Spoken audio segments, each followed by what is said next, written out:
weather situations. Specially built receivers can be automatically activated by the signal to warn of the impending hazard. Tests of the signal and your receiver's performance are normally conducted by the National Weather Service each Wednesday between 11 a.m. and noon. If there is a threat of severe weather, the test will be postponed to the next available good weather day. Reception of this broadcast, and especially the warning alarm tone, will vary at any given location.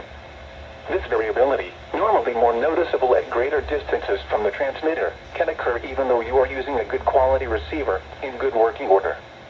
This concludes the weekly test of the No Weather Radio Warning Alarm device.